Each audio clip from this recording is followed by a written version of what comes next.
جنات عدن التي وعد الرحمن عباده بالغيب إنه كان وعده مأتيا እናንተ የነሱ ልብሶች ናችሁ እነሱ የናንተም ልብሶች ናቸው አለ ይሄ ምን ማለት ነው ላጤ ማለት ልብስን ቢለብስም ራቁቱን የሚኖረው ማለት ነው አላህ ሰብር ይስጣችሁ እንግዲህ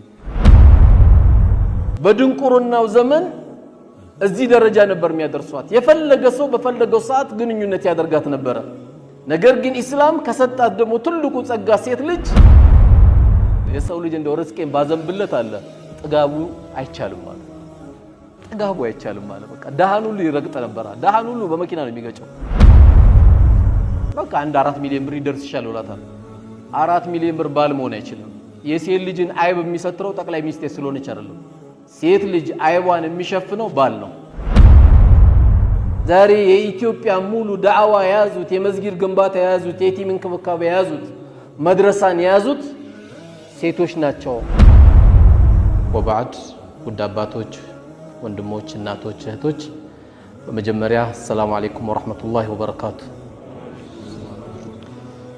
እንግዲህ የዛሬው አርስቱን በራፍ ላይ እንዳያችሁት ወለይሰ ዘከሩ ከልኡንሳ ይላል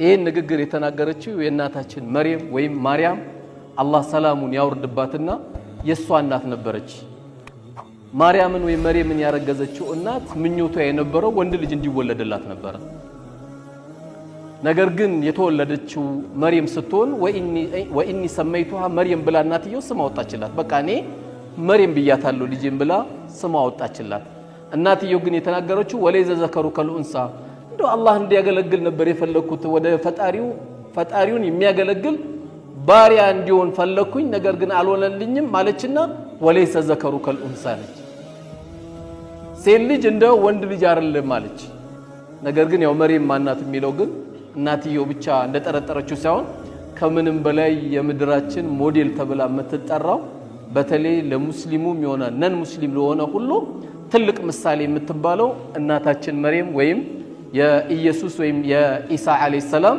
እናት የሆነችው እሷ ናት እንግዲህ እናነሳዋለን እንግዲህ ዛሬ ይሄን አርስት መነሻ ቢደረግም ዋናው ግን አርስቱ የሴቶቻችን ጸጋነት ሴቶቻችን አላሁ ተዓላ ሱብሓነሁ ወተዓላ ከሰጡን ጸጋዎች መካከል ትልቁ ናቸው ብዙዎቻችን እንግዲህ ቁርአን አክትመናል ሱረቱል ሪጃል የሚባል የለም 30 ጁዝ ውስጥ ሱረቱል ሪጃል የሚል የለም የወንዶች አንቀጽ የሚባል የሚጠራ የለም ሱረቱን ኒሳ ግን አለ የሴቶች አንቀጽ ተብሎ የሚጠራ አለ ይሄም ሳይበቃ ደግሞ ሱረቱል መርየም ተብሎ ደግሞ በተጨማሪ በእናታችን መርየም ወይም ማርያም ረጅም አያ አሁን ልክ ወንድሜ እንዳስታወሰው ወዝኩር ፊል ኪታብ መርየም ብሎ እንደጀመረው ስለ መርየም ያለችውን አስታውስ ብሎ የጀመረው የቀራው ወንድሜ አያ ረጅም ስለሷ ታሪክ ሱረቱል መርየም ተብሎ በሷ ተሰይሞላት ሶስተኛ ደግሞ ሴትነት ምን ያህል እስላም እንዳጋጠው ሌላ መገለጫው ሱረቱል ሙጃደላ የወረደው በማን ነው ኸውለት ቢንቱ ሳለባ የተባለች ሰሃባ ናት ኸውለት ቢንቱ ሳለባ የተባለች ሰሃቢት ሴት ናት እቺ ሴት ባሏ አንድ ንግግር ተናገራት አንቺ ጀርባዬ ነሽ ያው ሚስቴ አይደለሽም የሚል ነገር ሲናገራት ባሌ እንዲ ተናግሮኛል ተፈትቻለሁ ወይ ብሎ ለነብዩ አለይሂ ሰላቱ ሰላም ይደስጠይቅ ተፈተሻል ይሏታል ትደግማለች ተፈተሻል ይሏታል ትደግማለች ተፈተሻል ይሏታል በዚህን ጊዜ እሷ በጣም ተጨነቀች በቃ እንግዲህ እኔ የምትፈልገው ሌላ መልስ ስለሆነ እኔ በቃ ወደ ጌታዬ ስሞታዬን አሰማለሁ ከሱ መልስ ጠብቃለሁ ብላ ዱዓ አደረገች እሷ ይሄን ዱዓ ስታደርግ ሹፉ ትልቅ ሴት ናት ወይም አረጋያን ብለን ምንጠራት ናት ነገር ግን ሴትነቷን አላህ Subhanahu Wa Ta'ala አላሰነሳት በዚች ስትዮ ቁርአን ወይም አንቀጽ ወረደ ምን የሚል قد سمع الله قول التي تجادلك في زوجها በባላ ጉዳይ ተመላልሳ ምትጠይቅ የነበረችው ሴት አላህ ሰምቷታል አላህ እንቅስቃሴዋን ጥያቄዋን ሰምቷታል መጣ ንገራት ምን መደረግ እንዳለባትና ወደ ትዳሯ እንዴት መመለስ እንዳለባት ንገራት ብሎ ለዚች አሮጊት ብለንኛ ምናሳነሳቸው ሰዎች አላህ ከማሳነሱ የሚጠብቀንና የእንኳን በሽታ ነው ትንሽ የምንለው ሰው በራሳችን ጭንቅላታችን ትንሽ ሲሆን ያው ዳሃ ትንሽ እንላለን ገንዘብ የሌለው ትንሽ እንላለን ምላስ የሌለው ትንሽ ልንል እንችላለን ነገር ግን አላህ ትንሽ አላረጋትም በሷ የተነሳ قد سمع الله قول التي تجادلك في زوجها ሚለው በሷ የተነሳ አንቀጽ ወረደ እንግዲህ የሴቶቻችን አላህ የሰጣቸው ትልልቅ ጸጋዎች ነው ምናወራው ሌላው ደግሞ ሴቶቻችን በጃሂልያ በቀድሞ የድንቁርና ዘመን ጊዜ 50 የሚያገቧቸው ነበሩ 90 የሚያገቧቸው ነበሩ ሴቶቻችን አላህ ከሰጣቸው እንደወንዱ ደግሞ ከሰጣቸው ትልቁ መገለጫ ደግሞ ሌላው ምንድነው ከተባለ ሁነ ሊባሱን ለኩም ወአንቱም ሊባሱን ለሁን እናንተ የነሱ ልብሶች ናችሁ እነሱ የናንተም ልብሶች ናቸው ይሄ ምን ማለት ነው ላጤ ማለት ልብስም ቢለብስም ራቁቱን የሚኖረው ማለት ነው አላህ ሰብር ይስጣችሁ እንግዲህ ምክንያቱም የቤት ልብስ ምን ለብሰው አለ ስንተኛ ከዚህ በተቃራኒ ደግሞ ስንንቀሳቀስ ምን ለብሳቸው አለ አንድ ሰው ሙሉ የሚያደርገው እንኳን የአኺራ ጉዳይ አይደለም ፍርድ ቤት ወንጀል የሰራ ሰው እኮ ማቅለያ የሚደረግለት ባለትዳር ነው አይደለም ባለትዳር ከተባለ አንድ ነገር ይቀልልሃል ለዛ ብላችሁ ነይታችሁ እንዳታገቡ እንጂ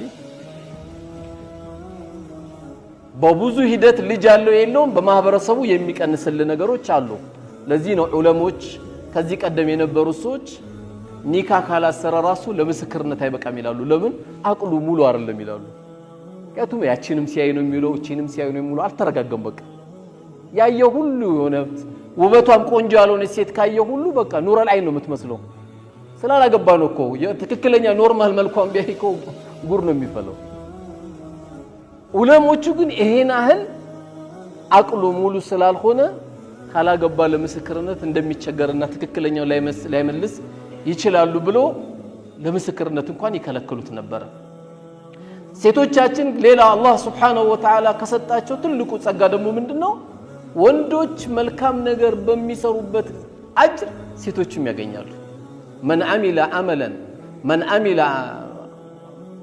من عمل صالحا من ذكر أو أنثى وهو مؤمن فلنحيينه حياة طيبة መልካም የሰራ ወንድ መልካም የሰራ ሴት አላህ መልካም የሆነ ኑሮ በዱንያ ላይ እናኖራቸዋለን ወለነጅዚየነሁም አህሰኑ ማ ካኑ ያዕመሉን በሰሩት መልካም ስራ ደግሞ ነገው መልቂያማ ምን እናረጋቸዋለን እንመነዳቸዋለን ይላሉ ወንዶች የሰሩት መልካም ስራ ሴቶችም ያገኙታል እንግዲህ ኢስላም ከምንም በላይ ከሰጣት ደግሞ ሌላ ትልቁ ነገር ያው ሁሎቻችን በዚህ ጋር ያለነው ድንገት 1000 ሴቶች ሊያዳምጡ ይችላሉ አሁን ውስጥ 10 ሴቶችም ሊያዳምጡ ይችላሉ ደስ የሚለው ግን እዚህ ውስጥ ያለው ሁሉ ከሴት ጋር ነው የሚኖረው ወይ ከናቱ ወይ ከሚስቱ ወይ ከእህቱ ነው የሚኖረው ሁላችንም ከነሱ ጋር ስለምንገናኝ ይሄ ትልቁ ወሳኝ ነገር ነው ሌላው ሴት ልጅ በእስላም እንኳን ልትወርስ ይቀርና ትላንትና እንኳን ልትወርስ ይቀርና ሰውናት ሰው አይደለችም ነበር የተባለችው በድንቁርናው ዘመን እዚህ ደረጃ ነበር የሚያደርሷት የፈለገ ሰው በፈለገው ሰዓት ግንኙነት ያደርጋት ነበር ነገር ግን ኢስላም ከሰጣት ደግሞ ትልቁ ጸጋ ሴት ልጅ ያባቷን ውርስ እንድትወርስ ፈቀደላት ያባቷን ውርስ እንድትወርስ ከሰጣት ጸጋ አንዱ ኢስላም ይሄንን ትላንት የደንቆሮ ዘመን ጊዜ ደግሞ በጣም የሚገርማችሁ ትላንት ያጨለማ ዘመን ጊዜ ደግሞ በጣም የሚያሳዝነው አንድ አባት وإذا بشر أحدهم بالأنثى እንኳን ደስ አለ ማሻአላህ ኮንግራ ብለናል ባለቤት እኮ ሴት ልጅ ወለደችለት ሲባል ዘለ ወجهه مسودا ፊቱ ጭምድድ ኩምትር ይል ነበር ለምን ሴት ልጅ ስለተወለደለት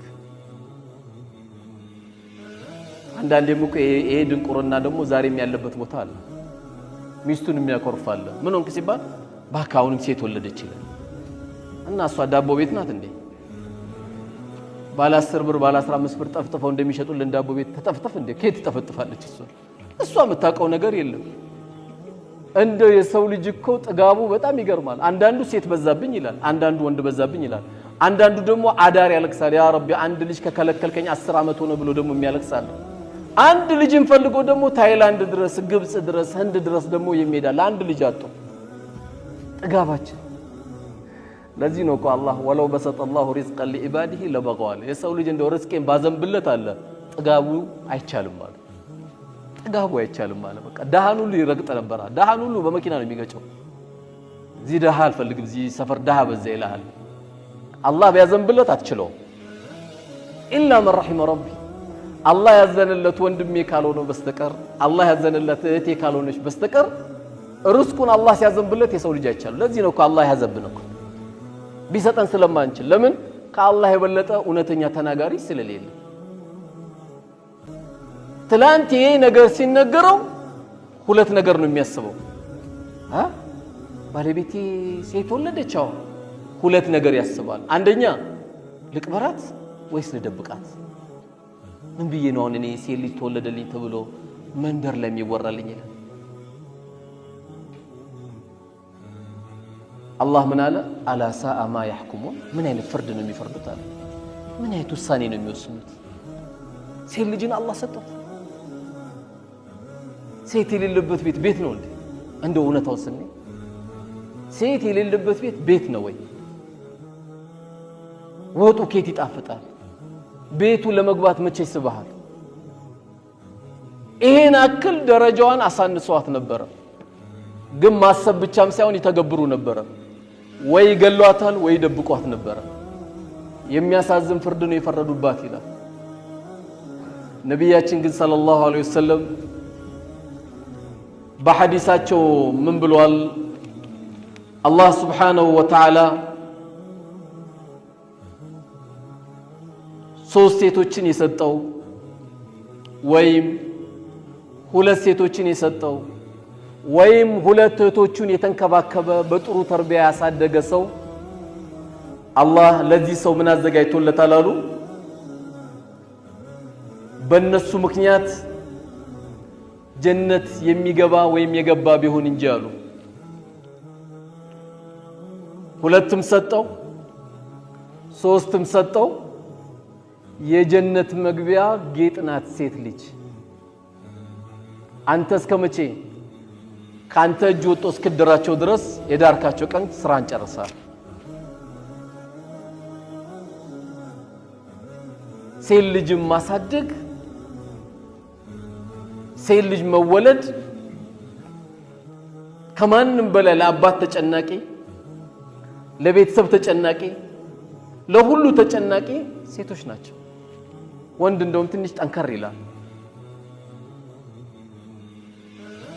በእነዚህ ሁለቱ ሴቶች የተነሳ አላህ ጀነት ግባ ቢለው እንጂ አላህ ጀነት ቢያስገባው እንጂ ወይም አላህ ጀነት ይሄን ሰው ያስገባው ቢሆን እንጂ ሌላ አጅር የለውም። ሁለትም ሶስት። እንግዲህ አላህ Subhanahu Wa Ta'ala ሴት የሌላችሁ የሐዲስ ያጓጓን አላህ ሴቱን ይስጣችሁ። የዛሬው አዳርም አላህ መልካም ያርገላችሁ። ከዛሬውና ቢጀምረው ሁሉም ነገር ሴቶቹ ከሌሉ ከዛሬ ይጀምራል ስራው። ሰበብያ ይፈልገል ሰበቡ ምናሙ አላህ ያድርገን። ያለን ደግሞ ሰዎች ተንከባክበው ማሳደግ ያስፈልጋል። በዱንያ ላይ ትልልቅ ሴቶችን አላህ ጠራለን። እነዚህ ትልልቅ ሴቶች ሁሉንም ማውራት በዚህ ሰዓት አይቻልም፣ ሌሎቹ ነጥብ ስለሚያመልጡ። ከነዚህ መካከል ሶስት ሴቶች አጠር አድርጌ ለመንገር የመጀመሪያው የፊርዓውን ሚስት ናት። እናታችን አሲያ ትባላለች። ትዳሩን ገባችበት፣ አመነችበት። የባሏ አምባገነን ግን ጀነት እንደማያገኝ አወቀች። የቤተ መንግስት ኑሮ አልጣማት። የአባይ ውሃ በግቢዋ ላይ መዞሩ አልጣማት። ግሪን የሆኑ አስገራሚ አታክልቶች ግቢዋ ላይ መኖሩ አልጣማት። አስገራሚ ወታደሮች መኖራቱ አልጣማትም። ይቅርብኝ ከእንደዚህ አይነት ባላለች። ለምን? ታርጌቱ ጀነት ስለሆነ ሙእሚን። እቺ ሴት በጣም ጌቷን የምትፈራ ስለነበረች ከዚህ ከቤተ መንግስት ህይወት ሳይሆን የመረጠችው ምንድነው ረቢ ብሊኒ ኢንደከ ቤተን ፊል ጀና ነው ያለችው ጌታዬ ወይ አንተ ዘንድ ቤት ስራልኝ ያለችው ወነጂኒ ሚን ፊርዓውን ወዐመሊሂ እንዴ ያቀፍ የምተኛው ባሌ ከሱ ተንኮልም ጠብቀኝ ነው ያለችው ወነጂኒ ሚን القوم الظالمين ከሱ ጋር ማብሮ ካሉ በደለኞች ባንተ ተጠበቃለሁ ነበር ያለችው ምን ፈልጋ ጀነት ነው ሁለተኛዋ ሴት ደግሞ እናታችን መርየም ናት ወይም ማርያም ናት አላህ ሰላሙን ያወርድባትና ምርጥ ሴት እኔ በጣም የሚገርመኝ ሙስሊም ሴት መሆኑ የሌላ እምነት ተከታይ ማርያምን በደንብ ማወቅ አለባቸው አንድ ቀን ሚስከር ተለብሳ አታውቅም አንድ ቀን ማርያም ሱሪ ለብሳ አታውቅም አንድ ቀን ደረቷን ከፍታ አታውቅም ስትናገር አሁን ሲቀራ ከሰማችሁ ወለም የምሰስኒ በሸር ነው ያለችው አንቺ መርየም አንቺ አረገሽ ብሎ ወረኞች መጥቶ ሲመጣ አረኛ አንድ ወንድ እንዲያልነካኝ ሲሆን ጌታዬ እንዴት አረግዛለሁ እንዴት እሶናለሁ ብላ ተጨነቀች ጥቡቅ የሆነ ሴት ብታረግዝ ዝም ብላ ያስደነግጣል በጣም ደንግጣለች መርየም አንድ ወንድ ነክቶኝ ያልነበርኩ ሴት ነኝ እኮ ያለች ነው ያለችው መውደድ ማለት በምላስ አይደለም በተለይ የኛ አገር የትኛውም እምነት መርየምን አለይሂ ሰላም ወይ ማርያምን ይወዳታል መውደድ ማለት ግን ምንድነው ከተባለ በተግባር ሆኖ መገኘት ተግባር ላይ ያለ ነው ሲባል በጣም ከባድ ነው መርየም እንግዲህ አርግዛ እንኳን መላኩ ጅብሪል አለይሂ ሰላም በመጣባት ጊዜ ኢኒ አዑዙ ቢርrahማን ሚንከ ኢን ኩንተ ተቂያ እኔ በረህማን ጌታ ተጠበቃለሁ እንዳትጠጋኝ ያለችው እሱ ሊያበሽራት ነው የመጣው ግን እንዳትጠጋኝ ያለችው እንግዲህ ያስጨነቃት እናታችን መርየም ወይ ማርያም አላህ ሰላሙን ያወርድባትና ያስጨነቃት ያላባት የተወለደ የተረገዘ ልጅ አለ በዚህ ልጅ ጉዳይ ምን መልስ እንደምትሰጥ በጣም ግራ ተጋብታለች ነገር ግን አላህ ምንም አላላትም ምንድነው መልስ ጫላት ያ መርየም አና ለኪ ሐዛ አንቺ መርየም ወይ ምንድነው ያረገሽው ባክሽ ያ ኡኽታ ሃሩን ما كان ابوك امرأ سوء وما كانت امك بغية በጣም ከባድ ንግግር ነው የተናገሩት አባትሽም መጥፎ አልነበረም እናትሽም ደግሞ ዝሙተኛ አልነበረችም ቃሉ አይከብድም በጣም ተጨነቀች እንዲህ መጥቶ ሲሉሽ ምን በያሏት አላህ ምን በያላት فاشارت اليه ወደ ህፃኑ አመላክቻላት ወደ ማን ወደ ኢየሱስ ወይም ወደ ኢሳ አለይሂ ሰላም ወደ እሱ አመላክች ለምን የሷም ክብር መጠበቅ ስላለበት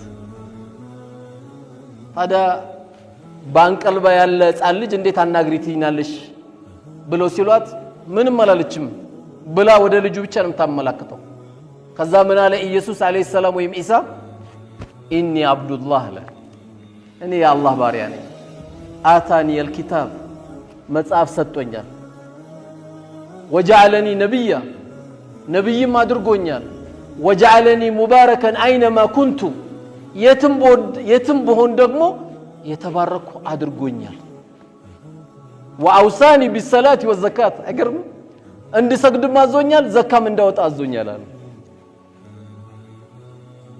እንዲህ ተናግሮ ለናቴም ታዛዥ እንደሆን አላህ አዞኛል አለ ማን ኢየሱስ አለይሂ ሰላም ወይም ኢሳ ነብይነቱን አረጋገጠ መጽሐፍ እንደተሰጠው አረጋገጠ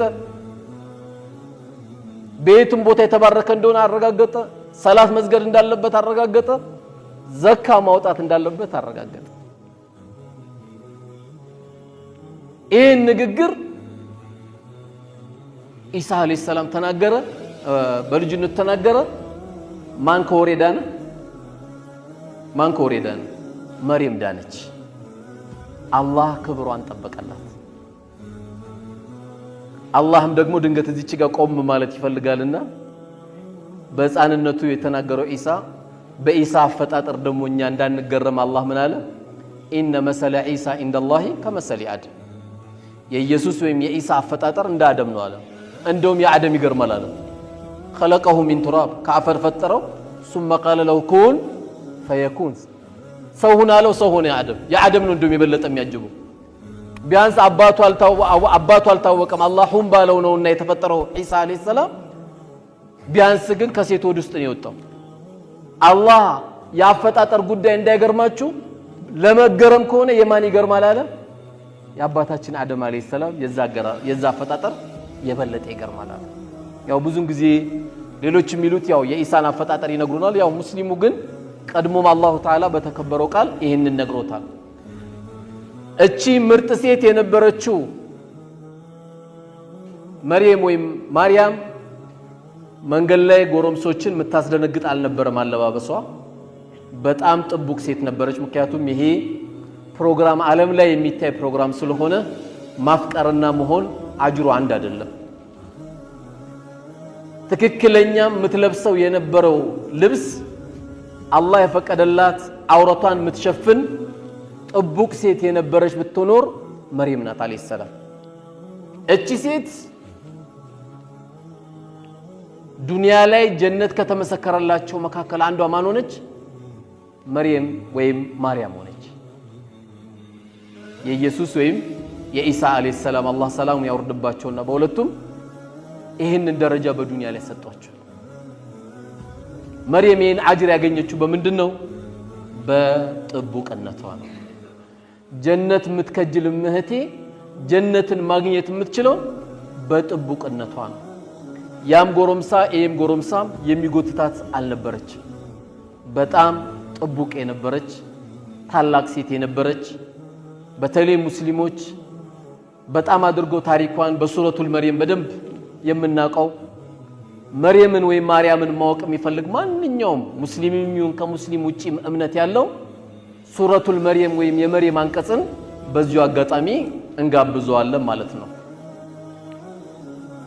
ሌላዋ ሶስተኛ ሴት የነብዩ አለይሂ ሰላቱ ወሰለም ልጅ ሆነችው ማናት ፋጡማ ናት ፋጡመቱ ቢንቱ ሙሐመድ የነብዩ አለይሂ ሰላቱ ወሰለም ልጅ ሆነችው የሳቸው ልጅ በመሆን ግን አይደለም ጀነት ያገኘችው ረሱል አለይሂ ሰላቱ ወሰለም ምን ብለው ነው የነገሯት ያ ፋጢመቱ ቢንቱ ሙሐመድ ሰሊኒ ማኡጢኪ ላ ኡግኒ አንኪ ሚን አላህ ሸይአን አንቺ ለወግ ማረግ ያዳረስኩሽ ልጄ ሆይ የፈለግሽውን ነገር ጠይቂ ሰጥሻለሁ እንደ አባት ታለብሳለህ ግዴታ ነው ታስተምራለህ ግዴታ ነው ሲታመሙ ትሯሯጣለህ ግዴታ ነው የአላህ ዋጅብ ያደረገበት ነገር ምርጫም አይደለም ነገር ግን ምን አሏት ላ ኡግኒ አንኪ ሚን አላህ ሸይአን አላህ ዘንድ ግን ምንም ላደርግልሽ አልችልም አሏት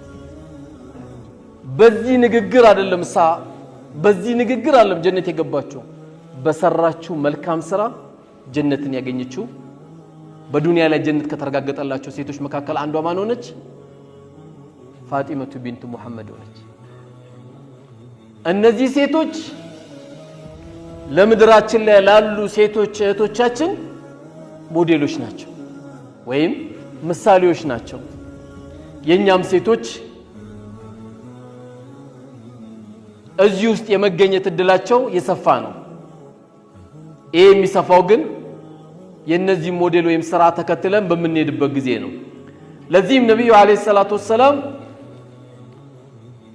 ሴቶች መጡና አንቱ የአላህ መላእክተኛ ሆይ ስንሰግድ ወንዶችም ይሰግዳሉ ስንጾም ይጾማሉ ነገር ግን እኛ በአላህ መንገድ ላይ ትግል አናደርግም ወይም ጂሃድ አንወጣም እነሱ በአጅር ይበልጡናል ሲሏቸው ምን የመሰለ ያማረ መልስ ለሴቶች ሰጧቸው እናንተ አሏቸው የአረብኛውን ከማነበው ሰዓት ከመንጨርስ እናንተ በቤታችሁ ጉዳይ ላይ መቆማችሁ የሙጃሂዲን ወይም በአላህ መንገድ ላይ የሚታገለውን ሰው አጅር ታገኛላችሁ ሴት ልጅ ቤት ውስጥ ማገዟ ቤቱን መጠበቋ ፍራሹን መጠበቋ ንብረቱን መጠበቋ ባሏን ክብሩን መጠበቋ የሙጃሂዲን ደረጃ እንደምታገኝ የአላህ መላእክተኛ ነገሩ በሌላው ሐዲሳቸው ሲጠየቁ ከሰዎች ሁሉ ጓደኛ ማን ላርግ ሲሉ እናትን ያሏት እናት ደግሞ ምንድናት ሴት ናት ሴትነት ትንሽ አይደለም በጣም ትልቅ መሆኑን ነው የሚያሳየው ከእንደገና ደግሞ የትዳር መረጋጊያ ብሎ አላህ የጠራቸው ምንድነው ومن آياته أن خلق لكم من أنفسكم أزواجا አለ ከአላህ ታምራት መካከል ለእናንተ ጥንዶችን ወይም ሴቶችን መፍጠሩ ነው አለ መረጋጊያ ናቸው የሐላል መድኃኒቶችን አላህ ለወንዶች ያደረገው ማን ነው ሴቶችን ነው ከዚህም ደግሞ በተለይ ሐዲስ በየትኛው ማጋጣሚ ላላችሁ ሴቶቼ ትልቅ ተስፋ ነው ወንድ ልጅ ብዙ የታዘዘው ነገር አለ ሴቶች ግን እነዚህ አራቱን ነገር ካሟሉ የጀነትን ድርሻ የሚያገኙበት ሐዲስ ነው አቡ ዳውድ በዘገበው ሐዲስ ነብያችን ሰለላሁ ዐለይሂ ወሰለም ምን አሉ من ሰለት خمسة አሉ አምስት ወቅት ሰላት የሰገደች ወሳመት شهرها ረመዳንን የጾመች وعطات زوجها ባሏን የታዘዘች يقال لها ለሷ ይባልላታል ادخلي ግቢ ጀነትን ግቢ ይሏታል من اي باب شئت በፈለግሽው በር የጀነት በሮች ስንት ናቸው 8 ናቸው በፈለግሽው ግቢ ይሏታል አንድ ወንድሜን ሐዲስ ሰማና በሆነ አጋጣሚ ከመስጊድ አዳምጣ ስንወጣ والله ባለቤቴ የጀነት ናት አለ ምንም አልጠራጠርም ማለት ምን ነው ስለው والله መስክሬላታለሁ አለ እናቴ ናት እሷ አለ በቃ መስክሬላታለሁ አለ ቀድማይ ሞታለች ቀድሜ በሞት ኖር አላቀም አለ አሁን ግን ቀድማይ ሞታለች والله መስክሬላታለሁ አለ እናት ሳትበላ አትወጣም ልብስን ሸሚዝ ለብሰ አትወጣም የእናት ጉዳይ ነው ትለኛለች አለ አሁን ብዙም ጊዜ የዚህ አይነት መልካም ነገሮች ሲወራ በዚህ ዘመን ፉገራ ይመስላል አይደል ታዲያ እንዴት ነው ሴቶቹ ጀነት የሚገቡት የባሏ ጉዳይ ካል አንዳንድ ትንሽ ወጣ ያሉ ሴቶች አይጠፉም ሁሉም ግን አይደለም እኔ በቃ ላበላ ነው ላጠጣ ነው እንዴ ሸሚዙን ልከታተል ነው ምናምን ይሉ እና ለምን መጣሽ እና በምን በኩል ነው ጀነት የምትገባው አንዴ ደንብ ያባረረው አንዴ ሀገር ውስጥ ግቢ ቂብላ ያዞረው አንዴ በራካፋ አካባቢ ሱቁ ጋር ችግር እየፈጠሩበት ይሄ ሁሉ መከራውን አሳልፎ የመጣ ባል እና በምን በኩል ነው ጀነት የምትገባው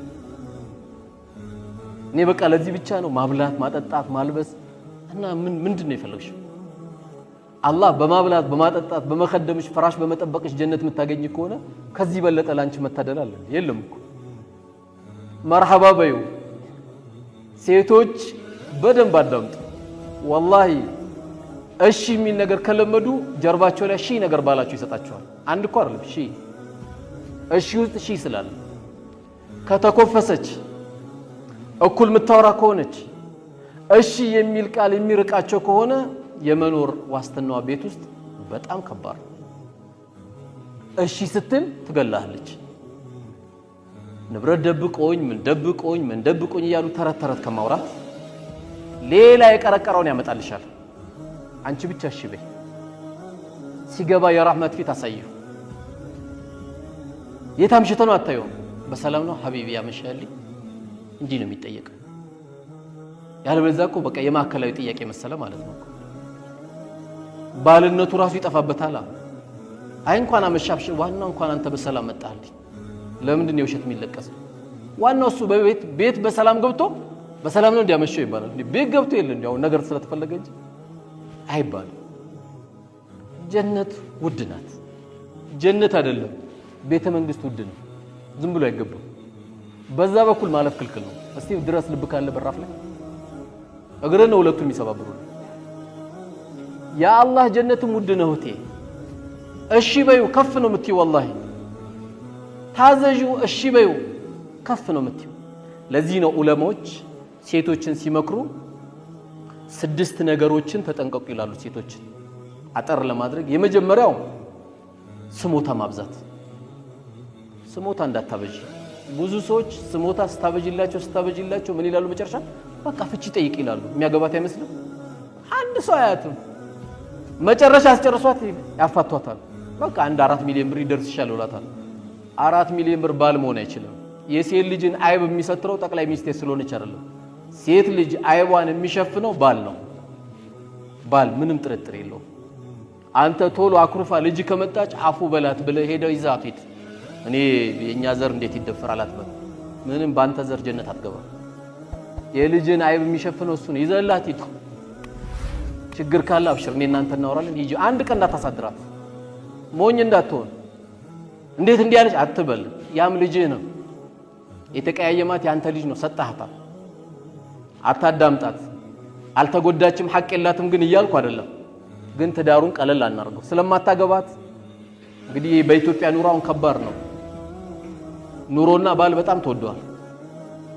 በዚህ ቀዳዳ ላይ ደግሞ ልጃችን ብትፈታ እህት ብትፈታ በጣም ከባድ ነው። በጣም ከነአይቡ ወላሂ ባሏ ይሻላታል። ከነአይቡ ወላሂ እንኳን ወጣቶች ናቸው አብዛኛው ሳያቸው፣ እንኳን እናንተን የሚያክሉ እህቶቼ አይደሉም። አባቶቻችን 60 ላይ 70 ላይ ሚስቶቻቸው ሲሞቱ በጣም ነው የሚጎዱት። አንተ አይብ ከምሸፈን ሚስታቸው ነው የሚፈልጉት። በቃ አላህ ኑር አድርጓታል። የቤት ኑር ናት። ስለዚህ ስሞታ አታብዢ። ሁለተኛ አንዳንድ ያው ሴቶች የሚሉት አለ እኔ እኮ ላንተ ምገባ አይደለም አይባልም እንዴ? እና ሳታየው ነው እንዲያገባሽው። እኔ ላንተ ምገባ አይደለም ማንሽ አንቺ አይባልም እንደዚህ። የልጆችሽ አባት እንዲህ ይባላል። በቃ የፈለገው ወንድ ደግሞ ችግር የለም አንቺ ጥሩኝ እንጂ ጀነት ውስጥ ኑረ ላይ ስለምትሆኚ አላህ ያዘጋጃቸው ወንዶች አሉ። እዛ ታገቢያለሽ። ዱንያ ላይ ሁሉም አይሟላም። ስለዚህ ለባል ከማትሉት ነገር አንዱ እህቶቼ እኔ ላንተ ምገባ ሰው አልነበርኩም እንደው አላህ ጥሎኝ እንጂ እዚህ የመጣሁት አይደለም። ዝም በይ አይተሽው ተነጋግረሽ ነው የመጣሽው። እንዲህ አይባልም። ሶስተኛ ዑለሞቹ ሴቶቹ እንዳያነሱት የሚፈልጉት ምንድነው? ያየችው ነገር ሁሉ መጠየቅ። ይሄም ይምጣ፣ ይሄም ግዛ አይደል። ቤትሽን ጠብቂ።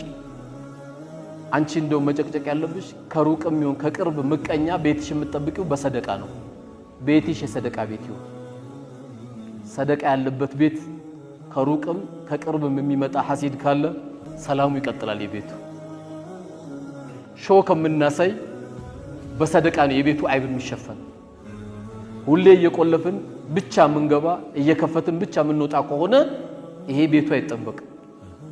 የምትይዟት አሮጊት ካለች የተሰበሩ ልቦች እየጠገናችሁ ካላችሁ ልጃችሁንም ሀብታችሁንም ትዳራችሁንም አላህ Subhanahu Wa Ta'ala የሚጠብቀው በዚህ ነው። ስለዚህ እነዚህን ያየሽውን ነገር ሁሉ እንዳያማረም በሚል በመጠየቅ ወደ አላስፈላጊ ነገር እንዳይሄድ ቤታችሁን ጠብቁ ይላሉ ዑለሞቹ። ሌላው ደግሞ የራሷ ጉዳይ ብቻ የሚታያት ስለናትሽ ስታወሪ ስለናቱ ማውሪ። አንዳንድ እህቶች የሚሉት አሉ ከኔ በለጠ ማን አለ? እኔ እኮ ለዚህ ቤት አንደኛ ነኝ የሚሉአሉ። አትሆኝም፣ ሁለተኛ ነሽ። አንደኛ እናቱ ናቸው። አላህ ነው ያደርገው አይደለም? የዚህ ቤት አንደኛ የሱ አንደኛ እናቱ ናቸው እንጂ አንቺ አይደለሽም። አንቺ ሁለተኛ ነሽ። ለምን? ነገ ደግሞ አንቺ አንደኛ ነሽ፣ በልጆችሽ ደግሞ አንቺ አንደኛ ነሽ። እኔ ነኝ የምቀድመው ብላ ስለናቷ ስለአባቷ እየተጨነቀች ስለናቱ ስለአባቱ ማትጨነቅ ከሆነ እህቴ ተሳስታለች። የሱ እናትም ያንቺ እናት ናቸው። የሱ አባትም ሄደሽ ተሰሚያቸው የለ እንዴ? ሐጂ ነብይ እኮ አይደለም ተዘይሪያቸው የለም። አባትሽ ስለሆነ ነው። ከኔ የበለጠ አንደኛ እዚህ ቤት ማንም የለም እንዳትዪ። አንቺ ሁለተኛ ነሽ። አንደኛ የምትሆኚው እናትና አባቱ ከሞቱ ወይም አንቺ ደግሞ ነገ ልጆችሽን ሰደሪ ነው። አላህ ያልሰጠሽን ካልተሰጠኝ አትበይ። ይሄንን በጣም ጥንቃቄ ያስፈልጋል። አምስተኛ ዑለሞች ሴቶቹ ከመጠንቀቅ ካለባቸው ነገሮች ምላሳቸው ማርዘም የለባቸው። ምላስ ማርዘም ምንድነው? እዛ ጋር ማስቀመጥ ማለት ነው። በዛም በዚህም ነገር መያዝ በቃ አልহামዱሊላህ የሚባል ነገር አለማሰማት፣ ምላስን ዝም ብሎ ማብዛት ቤታችንን ከሚያበላሹት ነገር ነው። አንዳንድ ያው ሙእሚን ይባላል ምላሱ ያለው ጀርባው ላይ ነው ይባላል፣ ወይም ከኋላ ነው ይባላል። ምን ማለት ነው? አስቦ ስለሚናገር ምላስ እዚህ ጋር እንደተቀመጠው ዝም ብለ መዘረጋ ከሆነ በጣም ሰው ተሰብርና እንዴት ተመልሷል ወጥቷላ። ሙእሚን ግን ከኋላ ነው ምላሱ ከተባለ ያስብና ይናገራል። ድንገት ሰው ጎዳ ይሆን በዚህ ንግግሬ ይሄን ቤት አበላሽው ይሆን ብሎ በጣም ይጨነቃል። ስለዚህ እህቶች መጠንቀቅ ካለባቸው ምላሳቸው በጣም አድርገው ጥቡቅ ሊሆን ይገባቸው። በቃ በአላህና በመጨረሻ ቀን ያመነ فليقل خيرا አው ሊስሙት፣ ወይ መልካም ንግግር ይናገር ወይም ዝም ይበል አሉ። በጣም የሚያጅቡ አሉ። ቤታቸው ገብተህ በልተህ ያልጠገብክ የሚመስላቸው ደግሞ አስገራሚ ዱንያ ላይ ያሉ እንደዚህ አይነት ሴቶች የምትላቸው والله ብዙ አሉ። የባሏ እናት ሲመጡ እዚህ ላይ የምታስቀምጣቸዋለች። ያው ዛሬ በጣም አስቸጋሪ ነው። አላህ ግን ያዘንላቸው አሁንም አሉ። ለዚህ ለቆሸሸሽ ዱንያ እናቱ ስለመጡ ወይም አባቱ ስለመጡ በቃላት የምትሰብራቸው ከሆነ እንዴት ይቆያል ይተዳል? ሰው እናቱን ያኮርፋል። ይሄን የመሰለ ልጅ የሰጠችሽ እናት ነው የምታኮርፊያት? ይሄን የመሰለ አባት ነው የምታኮርፊው? ይሄን የመሰለ ልጅ የሰጠሽ እኮ አባት ነው። ከሱ ጀርባ የተገኘ ልጅ ነው ልጅ። በእነዚህ ላይ በተለይ ጥንቃቄ ያስፈልጋል። አባት ለምንድን ነው የማይመጡት? የታረደው በግ እነሱ ካልቀመሱ ማን ያልቀምስ? والله ለነሱማ ጥሩ ካልሆንክ ለኔ ጥሩ አትሆን ብለሽ ስትይ የበለጠ እዚህ ላይ ያረግሻል። ቼቼ ነው የሚያረግሽ። والله ካንቺ የበለጠ ከፍ ያለ ሰው ማንንም የለም። ሴቶች አራዳ ሆኖ አራድነት ያለን ኮስሞቲክስ በመግዛት አይገኝም። እሱ አይደለም እንዳይመስላችሁ። አራዳ መሆን ያለባችሁ ባሎቻችሁ በምላስ። ወንድ ልጅ والله ጅል ነው፣ ሞኛቱ ነው። ወንድ ልጅ በፍቅር ማሸነፍ ከቻላችሁ ታንበረከኩታላችሁ። ተንበረከኩት والله ይንበረከካል። በልህ ከመጣችሁበት በቲቪት ከመጣችሁበት ቤታችሁን ታበላሻላችሁ። ያው ዛሬ እዚህ ጋር ያላችሁ ሁሉ ልጆቻችሁም ይሄን ነው መምከር ያለባችሁ። ለምንድን ነው የማይገዛው ባል? እሷ በፍቅር ከመጣች والله ምንም ይገዛላታል። ምንም እየገዙ ያሉ ወንድሞች አሉ። ለምን? ቤታቸው በሚስታቸው ሰላም ስላገኙ። ስድስተኛው ስጦታ ሰጣ የምትመጻደቅ ደሞ አለች። አላህ ከእንደዚህ አይነት ሴቶችም አላህ ይጠብቀን። እኔ እንዲያርገል የሚሉአሉ ይሄ ያው ሴቶቻችን ወይም እህቶቻችን በተቻለ መጠን ልንጠነቀቃቸው የሚገባው ነገር ነው። ስለዚህ ሴቶቻችን በልጠታችን በተግባር የምናሳይበት ትልቁ አጋጣሚ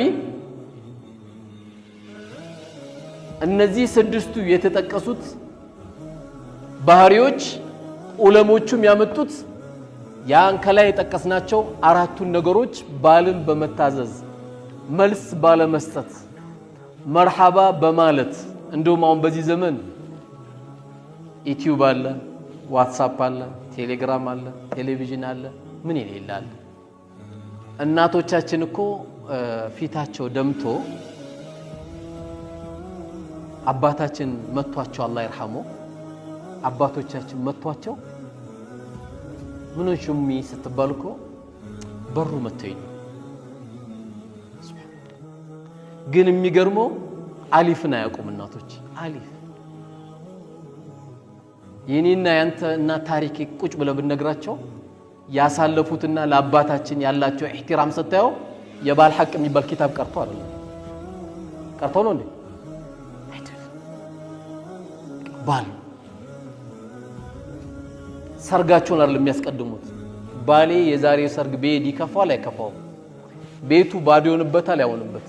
ልክ አንድ ወንድሜ አንድ ትልቅ ሰው በርግጥ ጎልማሳ ነው፣ በጣም ቆንጆና ለሰርግ ስትሄድ አያትና እንዴ ያለ እንዴ ኮላ አይቼሻለሁ። እኔ ወላሂ እንደዚህ አይቼሻለሁ። ምን ሆነሽ ነው አለ። ይሄ መሆን ያለባት እኮ እሱ ጋር ነው። ለሰርግ ቤት የወጣው ፍጆታ እዛ ቦታ አይደለም እኮ ይሄን ጌጥ ማሳየት ያለበት። ይሄን ጌጥ ማሳየት ያለባት ለዚህ ለባሏ ነው። ወላሂ እንዲሆነሽ ከሆነ አይቼሻለሁ ማለት ነው። እንደውም ምን አላት መጨረሻ ሲያስቃት እንዲሆነሽ ካሁን በኋላ ባገኝሽ አትንቀሳቀሽም ከዚህ ቤት ብሏታል። ያው እንዳይጠልፉበት ነው። ስለዚህ ሴቶቻችን ትልቁ ልናሰምር የሚገባው ነገር ባልን መታዘዝ፣ ከምንም በላይ አላህ በሚያስቆጣው መልኩ ባላችሁ ካላዘዛችሁ መታዘዝ አለባችሁ። በሴቶች ብቻ ዙሪያ ያደረኩት ምንድነው ወንዶችን ከቀላቀልኩ ሰዓት አይበቃም። አላህ ካለ ደግሞ ያው ይሄ ፕሮግራም ብዙ ጊዜ በ3 ወር በ4 ወር ነውና ፕሮግራም እናመቻቸው። የኛንም ጉድ ደግሞ እናወራለን፣ እኛም የሚጠበቅብን ነገሮች እናወራለን። አሁን ግን ሴቶቻችን ብዙ ከማየት ክፍተት እየተፈጠረብን ስለሆነ ቤታችንን መጠበቅ ስላለብን እህቶቻችንን መጠበቅ ስላለብን ያው ዛሬ በጠዋት በሰርቪስ ምናመላለሳቸው ልጆቻችን ናቸው ነገ የሚያገቡት። እነዚህ ልጆቻችን ደግሞ ይሄን ትምህርት ፊዚክስ ላይም ኬሚስትሪ ላይም አያገኙት ልዩነቱ ይሄ ነው ግብረ ገብ ተብሎ የሚማሩት ወይም ስነ ምግባር ሊሆን ይችላል ይሄን እዚህ ደረጃ ግን ዝርዝር ተብሎ ግን አይቀርብላቸው እኛ ግን ዛሬ እዚህ ውስጥ ያለን ወይ ሴት ልጅ አለን ወይ እህት አለን ምክንያቱም ቀደም ሐዲሱ ሲናገሩ ነብዩ አለይሂ ሰላቱ ወሰለም ሁለት ሴቶችን ወይም ሶስት ሴቶችን ወይም ሁለት ሴቶችን በመልካም ያሳደገ ልጆቹም ሊሆኑ ይችላሉ ሴቶቹ ወይም እህቶቹ ሊሆኑ ይችላሉ ምንም የሚያገኘው ምንዳ የለም ጀነት ግባ ቢባል እንጂ ነው የተባለው በእህት ላይም መስራት ልክ በየቲሞች ምን ተብሎ ተነግሯል ሐዲሱ አና ወካፊሉ اليتيم كحتين في الجنه እንዳሉት ነብዩ አለይሂ ሰላቱ ወሰለም እኔና የቲምን የተንከባከበ ሰው ደረጃችን እንደዚህ ነው እንዳሉት የግድ የቲም ያጎት ልጅ ሊሆን አይገባም የወንድም ልጅ ሊሆን አይገባም በየትኛው ማጋጣሚ የቲምን የተንከባከበ ሰው ደረጃው ምንድነው የሚሆነው ይሄን የሚያክል ቅርበታችን ይኔና እሱ ከረሱል ጋር ያለ ደረጃ ይሄን አክል በሌላ አባባል ምንድነው የኔ ጎረቤት ነው ያሉት ልክ እንደዛው ካንተ አንጀት ያልወጣችም ልጅ ብትሆን ድንገት አባቷ ቢሞትባት ወገን ከሌላት ሁለት ሴቶችን መንከባከብ ለዚህ ደረጃ ያበቃል እንጂ ልክ ማህበረሰቡ ላይ እንደሚፈጠረው ጅምር ላይ እንዳልኩት ሶስተኛውንም ሴት ወለደች አራተኛውንም ሴት ወለደች አምስተኛውንም ሴት ወለደች እንደውም ዛሬ የሚጨንቀው ወንድ መውለድ አይደል እንዴ ሞባይል የሚቀማው ማን ወንዶች ናቸው የሌሊት ሌባ ማን ወንዶች ናቸው ቢቻል ኖሮ አይቻልም እንጂ እኮ ወንድ ወለደ ሲባል ኢና ሊላሂ ወኢና ኢለይሂ ራጂዑን አሁን ሞባይል ሊቀማሉ ነበር አይደል የሚባለው እንደውም መጨነቅ ያለብን እኮ ለወንድ ልጅ ነው ሴት ልጅ ትንሽ ኢማን ከሰጣሃት ወላሂ ማን ብሏት ዛሬ የኢትዮጵያ ሙሉ ዳዕዋ ያዙት የመስጊድ ግንባታ ያዙት የቲም እንክብካቤ ያዙት መድረሳን ያዙት ሴቶች ናቸው ዓለም ላይ የሰው ሳህን እያጠቡ የሰው ቤት ሳህን እያጠቡ አገር ላይ የአገር ጉዳይ ሲመጣ ገንዘባቸውን የሚሰጡ ለየቲሞች ሲባል የቲሞችን ከፋላ ወይም ስፖንሰር የሚያደርጉ በእያንዳንዱ መልካም ስራ ላይ የሚሳተፉ ሴቶቻችን ናቸው እንጂ ይሄ ብጥበጣ ካልፈለቅም በስተቀር ዋናው አንተ ሚስት ሴት ወለደች ወንድ ወለደች አይደለም ልትጨነቅ የሚገባው አፍያ ያለው ልጅ አላህ ከሰጠ አልহামዱሊላህ ከዚህ የበለጠ ስኬት የለም ኦቲዝም የወለዱ እነዚህ ራሳቸው የማይበሉ ሲሸኑ የማያውቁ ስንት የምታሳድግ ደግሞ እናት አለች አላህ ሴት ሰጥቶት ሴት ጨመረብኝ ይላል አልহামዱሊላህ አላህ ሊያከብር ነው ሰባት ሴት አለ ካርል እንዴ ለሰባቱ ሽማግሌ ሊመጣ ነው አላህ አምባሳደር አደረገ ወንበር ላይ ቁጭ ብላ አትቀበልም ሽማግሌ ምን አጣላ እሷ ምን አደረገች ደግሞ ስታስበው አላህ ሰጥቷል እነዚህ ልጆችን በጥሩ ማሳደግ ከዚህ ውጪ ለሚሰጠን ነገር ሁሉ አላህ Subhanahu Wa Ta'ala ካለ መሰገንን ለኢን ሸከርቱም ለአዚደነኩም ወለኢን ከፈርቱም ኢነ አዛቢ ለሸዲድ ነው ያለው ካመሰገናችሁን ጨምርላችኋለሁ አንተ ወንድ ተወለደ ሴት አይደለም የተሰጠ ልጅ ሳሊ ተቀይ የሚሆን ልጅ እስከሆነ ድረስ ገና ከባለቤት ሆድ ውስጥ እንደወጣ አዛን አሰማው እዛን ጊዜ በአዛን የተቀበልከው ልጅ ኢንሻአላህ መጥፎ ነገር ላይ አትወርቅብህም መጥፎ ነገር ላይ አውርቅብህ ይሄን ነው ማድረግ ያለብን ስለዚህ እህቶቼ በትዳራችሁ ቤታችሁን ጠብቁ ስትጠብቁ በሰደቃ ጠብቁት በዚያራ ጠብቁ ሁሌ ብቻኛ ተቃቅፈን መተኛት ህይወት እንዳይመስል አብረሽ ከባልሽ ጋር እናቱ ቤት አብረሽ ከባልሽ ጋር አባቱ ቤት እናትሽ ቤት አባትሽ ቤት እየሄዳችሁ ዱንያ እንደዚህ እንጨርሰን ሄዳለን ኢስላም ቆልፎ አይኖርም ኢስላም ለራሴ ብቻ አይደለም በሁሉም ነገር ላይ ማንነታችን ሜዳ ላይ ማሳየት አለብን እንግዲህ ከሁለት ሰው ምልክት እየተደረገልን ነው አላህ Subhanahu Wa Ta'ala እህቶቻችንም አላህ ይጠብቅልን አገራችንም አላህ ሰላም አላህ ያድርግልን በመልካም ስራ ከሚወሱት ቤተሰቦች አላህ ያርግልን ቁጭ ያሉ ቤተሰብ ውስጥ ቁጭ ያሉ አላህ ብቻ የሚያቃቸው ትዳር ፈልገው ትዳር አለ ያሉት እህቶቻችን ሁሉ አላህ ይዘንላቸው አላህ ትዳሩን ይስጣቸው እንደው ሁኔታው ቢመቻችልኝ ደግሞ እንደው አገባ ነበር ብሎ ብዙ ወንድ ግራ ገብቶታል እንደው እስቲ ነይቱ ወንድሞች እኔ ወንዶችን አጋባለሁ ብላችሁ አንዳንዴ ዛሬ ካለብን ችግር አንፃር የ25 ሚሊዮን ብር መስጊድ ከምንሰራ የ5 ሚሊዮን ብር መስጊድ ሰርተን 20 ሚሊዮን ብር ወጣቶችን ደግሞ ስራ ብናስጀምርበት ሌላ አስገራሚ በ50 ሚሊዮን ብር እነዚህ ልጆች ደግሞ መስጊድ ይሰራሉ። አሁን ሰው ማዳን አሁን የሰው ግንባታ ነው የሚያስፈልገው ወቅቱ። እንግዲህ አላቅም መስጊድ ልነይቱ የፈለጋችሁ ወንድሞች ቀጥሉ፣ ችግር የለም። በአብዛኛው ግን አሁን የሀገራችን ትልቁ ስራ መሆን ያለበት ሰው ግንባታ። ሊያገባ ይፈልጋል፣ እንዴት ያግባ? ሊሸቅል ይፈልጋል፣ መንቀሳቀሻ ይስጠው። እንኳን ከኪሳችን ይቅርታ አንድ ደቂቃ እንኳን ከኪሳችን ዘካ እንኳን ስንሰጥ እያሳቀቀን እየሰጠን ነው እኮ የማይመለከት ዘካ ስንሰጥ እያሳቀቀን ነው የምንሰጠው። ዘካችን እንኳን ድንገት ነጋዴዎች ትታያላችሁ። እንደው አሁን 2 ወር ከ4 ቀን ነው ዛሬ የቀረው ረመዳን። የዘንድሮ ዘካ ኢንሻአላህ አንድ ልጅ ህይወቱን ለውጣለሁ ብላችሁ ስትነይቱ አንድ ልጅ እሱ ስትለውጡ ያገባል። ስታገቡ ሌላ አንድ ልጅ ይወለዳል። የዛሬ ዓመት ይሄ ልጅ ዘካ ይሰጣል። እንደው ያሰለፋችሁ የምትሰጡትን ነገር አቆሙ።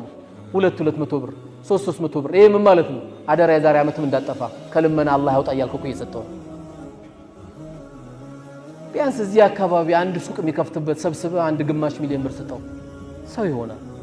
ባጃጅ ገዝተህ ስጠው፣ ሰው ይሆናል። አሁን ሰው ማዳኛ እንጂ እኔ አሁን አንዳንድ ቦታ ቅርም ይልኛል። ሂፍዝ ማዕከል አሬ ይሰራል። ሂፍዝ ማዕከል አሁን የህዝብ ማዕከል ነው የሚያስፈልገው። ወጣቱ የሚያድነው አካል ይፈልጋል። ነይቱ ነጋዴዎች 50 ወጣት አጋቡ፣ 30 ወጣት አጋቡ፣ 20 ወጣት አጋቡ። ሰው ግንባታ ለምን አንጀምርም?